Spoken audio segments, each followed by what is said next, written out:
2차 세계대전 당시 독일 나치 히틀러는 유대인들을 대학살하는 홀로코스트를 저질렀죠. 그때 당시에 유대인들을 어린아이, 노인들을 포함해서 모두 600만 명을 대학살했다라고 합니다. 그러나 그 와중에도 천만다행으로 살아난 홀로코스트 서바이버 생존자들이 아직까지 전 세계에 약 22만 명 정도 남아있다라고 하죠. 이스라엘에는 약 11만 명, 그리고 미국에도 약 3만 4천 명 정도가 생존하고 있다라고 합니다. 앞으로는 세월이 지나면서 이 숫자도 점점 줄어들 텐데요.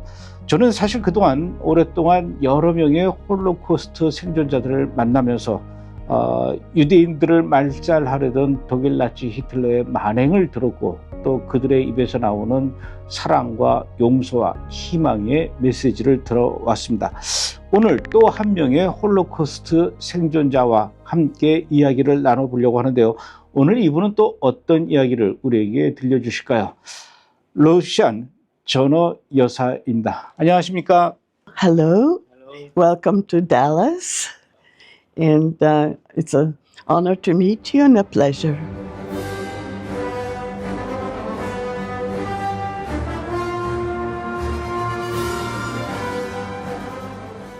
얼마 전에 러시안 여사께서 생일을 맞이하셨다고 들었습니다. 이번에 맞이한 생일이 몇 번째 생일이었습니까?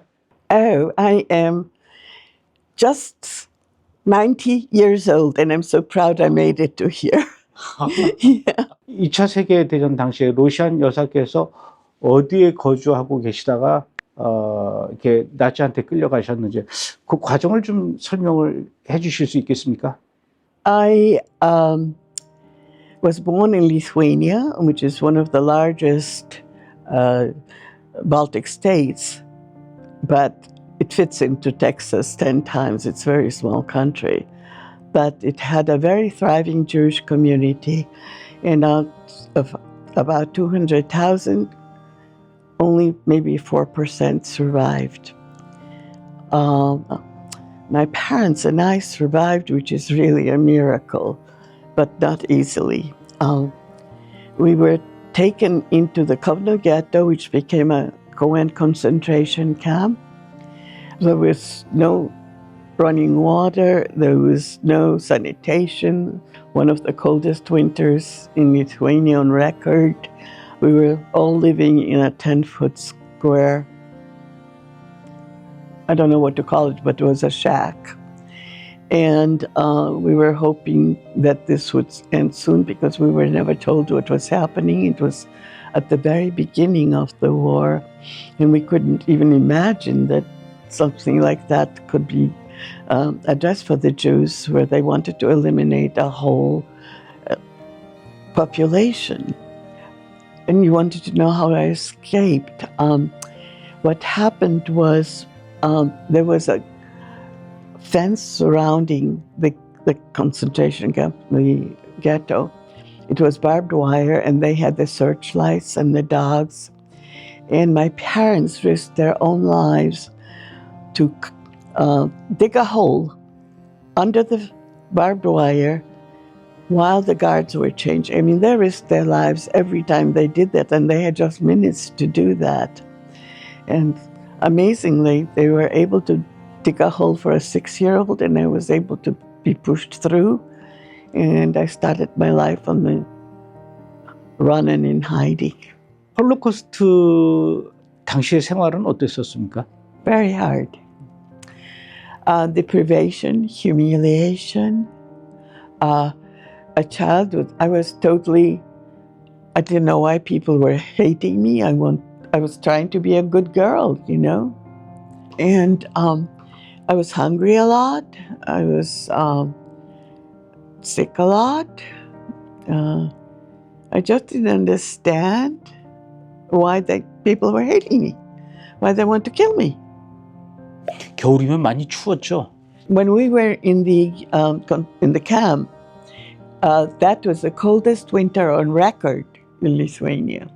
I mean, I would pick up a glass of water from the snow because there was no water, and I would try to drink it, and I had to do fast because otherwise it freezes. Yeah. Yeah. It was very, I just take it as this is my life. And that's what God had in mind for me. And I'm grateful to be talking to you. Yeah. 그 안에서 친구들이나 가족들도 많이 잃었죠. 40 family members were lost. My mother, my father, and I survived. I mean, that was an intact family in Lithuania. Was unheard of, you know, almost. There's so few left anyway. And then a whole family. So I really feel we were chosen to do something, you know.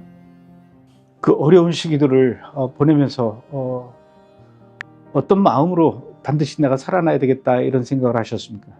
You know, when you're a 6-year-old or a 5-year-old, you accept. And my mother was German, Jewish German, and she was very strict, and I obeyed everything. So that helped me.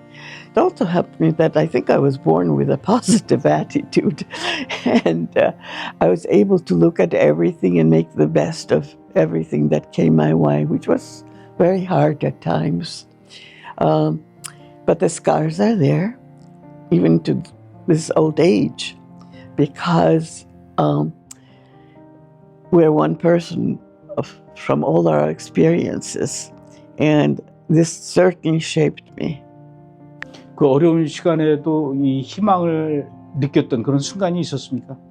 Every day I got up and I had a sense of hope, because I thought this is the world I live in. I didn't know any better. Everybody around me was living the same thing I was living, except they weren't slated for murder, you know, but it is unimaginable for a child that such cruelty existed. 그 안에 생활하시면서도 언젠간 우리가 이곳을 벗어날 수 있을 거야, 이 고통에서 헤어나올 수 있을 거야, 그런 희망을 계속 갖고 계셨습니까? No, I just thought this is the world we'll live in, and I have to make the best of it. When it happened, I accepted it because that was the different world we live in. I was just accepting what was given to me. And maybe because I was so young and so innocent, you know, about everything, I guess. Yeah. 그 안에서도 이렇게 유대인들끼리 결혼하는 경우도 있었습니까? Love is always, you know, and especially during the war, we needed support, relationship, friendship, understanding, support, and anything that was intimate was a blessing. I had a very lonely time, and that influenced my life also later. Yeah. But I'm not sure the camps were the same after the war. Marriages were wild in the camps. After the liberation, children were born, everything. But you know, even in concentration camps, there were births. I don't know how that happened. I don't know how people were divided into men and women, and still women became pregnant. Not all from Germans, you know. So I don't know. You're the historian. How did it happen? I don't know. Yeah. 혹시 독일 사람들을 만나 적이 있는지 모르겠는데 독일 사람들을 만나면 느낌이 어떻습니까? My first language was German. My mother was born in Königsberg. I have a whole line of family that was in Berlin. It was difficult, and they had the Germanic way of life, and they respected Germany, and they contributed to Germany with many ways. I always wonder when I meet somebody where was your father? Where was your grandfather? What did you do about it? And when I was doing the German Jewish Dialogues group in Boston, these were repentant Germans who wanted to acknowledge and educate and make it better. But their families didn't understand what they were doing. So there's always residue. And you know now in Germany there's a resurgence of this incredible singling out of Jews and Israel as targets. Yeah. It just, they've suffered so much through the ages, and finally got a country like Israel that contributes so much to the world, from technology to health to, they're the first responders when there's a hurricane or anything. They do good for the world, and the world rewards them with hatred. It's unbelievable to me. 유대인들을 향해서 그렇게 핍박했던 독일 나치에 대한, 독일 사람들에 대한 어떤 분노와 증오심이 계속 쌓여갑니까? 아니면 어느 순간 되면 그것도 사라집니까? I'm not sure if I can call it hatred. That was part of my understanding of the world we live in. But the Nazis were really not a philosophy. They were sadists. They were cruel. They were doing things that subhuman, basically. So what I had was a view of the world that was unaware that there's a better way. And so I accepted everything. I'm so glad I don't have to do that. The rest of my life was a blessing. And now when I read the headlines, I'm very, very sad and afraid again. 요즘도 가끔 그때 일들이 이렇게 꿈을 꾸거나 생각이 나거나 그렇습니까? I don't know if it's just dreams, but after October 7, a lot of the fears came back because I see the same inhumanity, the same closed hearts, the same misguided way of thinking that the right is right when it's wrong. And I really wonder if anybody has learned anything from the Holocaust, what shouldn't be done, what could elevate humanity. The Holocaust was really afterwards a conscience for all of humanity, because nobody talked about it until the movie Shoah came out, remember? And everybody had to face what actually happened, that people could be that way, which was unimaginable in civilizations, and especially from a country that prided itself in being so civilized.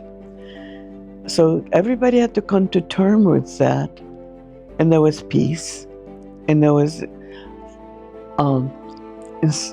introspection, and it all vanished overnight almost. Shoah came out, and now wrong is right. I mean, the people who committed October 7th are the heroes for committing it. You go figure. You know, just the logic escapes me, and I worry for humanity because it's so derailed. 2023년 10월 7일에도 하마스가 이스라엘을 공격해서 수많은 이스라엘 유대인들을 향해서 학살을 저질렀고요. 또 지금도 우크라이나에서는 러시아가 이렇게 공격을 해서 수많은 또 우크라이나 사람들도 죽었습니다. 또 아프리카에서도 계속 그런 일들이 일어나고 있어요. 홀로코스트를 경험한 분으로서 전쟁을 일으키는 사람들에게 해주고 싶은 얘기가 있으면 어떤 얘기일까요? Hamas and a lot of the extreme and not extreme Islamists follow what the Quran supposedly, because it's not always correct, dictates them. And they rule by the sword. They do not rule by the love because they feel that everyone in the world should be Muslim. So nothing can really change that, not money, not fame, not nothing, because that is their path. If you remember, the Ishmael was the followers were the wild donkeys, and they're never tamed in the scripture. And it will happen again and again until they feel that they're fulfilling their goal or are defeated. And it looks like the 43 Muslims have just been elected, or 47 even. There were some polls that hadn't come in when I looked, in just America, that are now mayors or senators or in America. And they will be doing that from the pulpits, because it's allowed to preach politics now in America, in churches, in mosques. And they're sincere in their desires because they feel this is their command. But it is a very bloody one. And the world has to resist that, because if there is no other choice, they have been defeated as humans.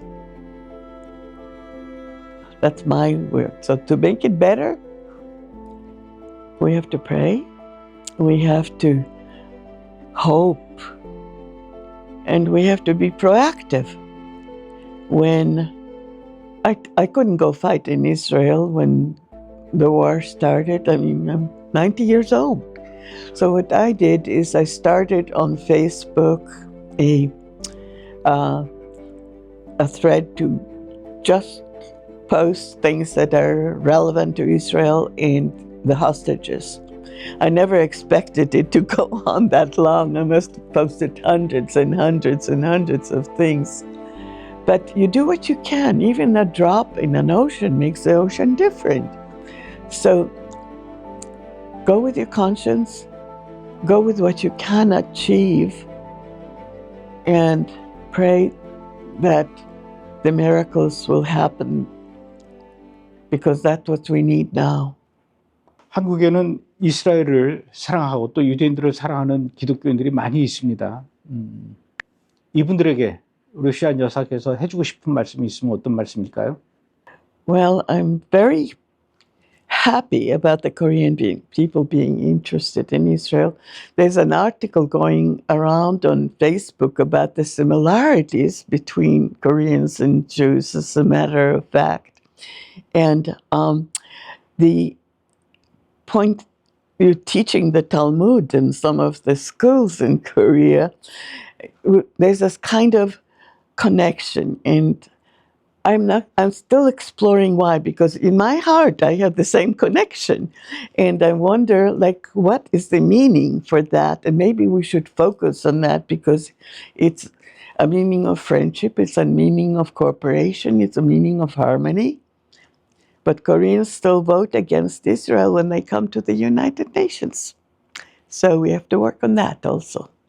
이 세상에서 가장 끔찍하고 잔혹했던 홀로코스트, 600만 명의 유대인들을 죽이는 그 끔찍한 참혹한 현장의 한가운데서도 끝까지 견뎌내고 마침내 생존해서 올해로 90세 생일 파티를 맞이하게 된 루시안 여사께서 전해주시는 이 시대의 이 메시지, 지금도 전 세계 여러 곳에선 잔혹한 학살과 전쟁이 계속 이어지고 있죠. 그들을 향해서 전하는 이 루시안 여사의 메시지가 오늘 우리에게 큰 감동과 울림을 주는 메시지라고 생각합니다. 오늘 이렇게 귀한 시간 내주시고 귀한 말씀 나눠주셔서 고맙습니다. 더 건강하십시오. 고맙습니다. It's an honor and pleasure, as I meant. And I want to greet the people that you reach in Korea and wish them well. They're such a remarkable, remarkable people. And just my love to them.